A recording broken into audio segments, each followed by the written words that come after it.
مساء الخير، ازيكم عاملين ايه؟ يا رب تكونوا بخير. جايب لكم النهارده تشكيله المرسيدس اللي اتعودنا عليها، ويلا بينا ندخل في الفيديو على طول علشان ما اضيعش وقتكم.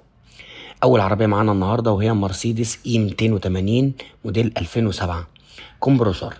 العربيه فابريكا بالكامل ما عدا بعض المرمات نتيجه للخرابيش. الحاله فوق الممتازه وجميع الكماليات. فيها رخصه سنه مرور طنطا باسم المالك. العداد 170 ألف كيلو، وحالة العربية ممتازة جدا ومش محتاجة أي صيانة ولا أي مصاريف. صاحبها بيقول ممكن يكشف في أي مكان. والسعر قبل الفصال 440 ألف جنيه، وده سعر خزعبلي يا جماعة. العربية دي تعتبر ببلاش. رقم صاحب العربية 011 25 73 92 22.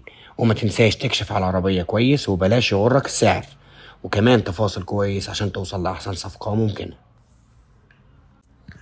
العربية اللي بعد كده معانا النهاردة وهي مرسيدس 200 موديل 84. العربية مرور المرج وفيها رخصة سنة ونص. صاحب العربية بيقول إنها فابريكا دواخل بالكامل ورشة خارجي على اللحم بدون معجون. الموتور الأسود، حالة ممتازة، فرش ودواسات جلد.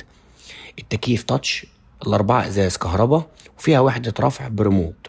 سنتر لوك، فيها جهاز إنذار وجنوط سبور وكاوتش وبطارية جديدة. راكب فيها كاسة 207. والسعر قبل الفصال 88 ألف جنيه. رقم صاحب العربية 010 61 61 69 12. وما تنساش تكشف على العربية كويس وكمان تفاصل كويس عشان توصل لأحسن صفقة ممكنة.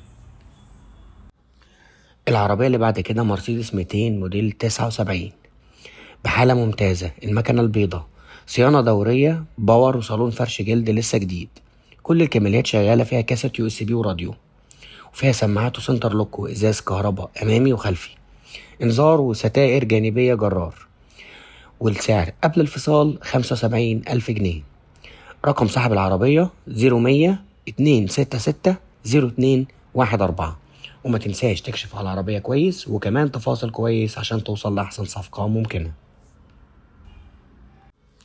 آخر عربية معانا النهاردة وهي مرسيدس زلاموكا كاملة اوتوماتيك، جميع الكماليات، فتحة سقف، تكييف باور، ازاز كهرباء، سنتر ليد في الفوانيس، فوانيس شبورة باور، فابريكا دواخل بالكامل بدون اي ملاحظات.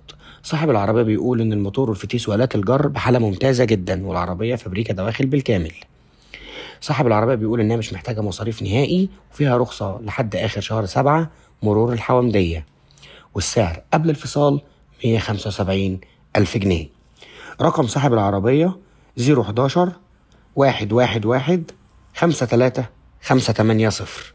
وما تنساش تكشف على العربية كويس وكمان تفاصل كويس عشان توصل لأحسن صفقة ممكنة.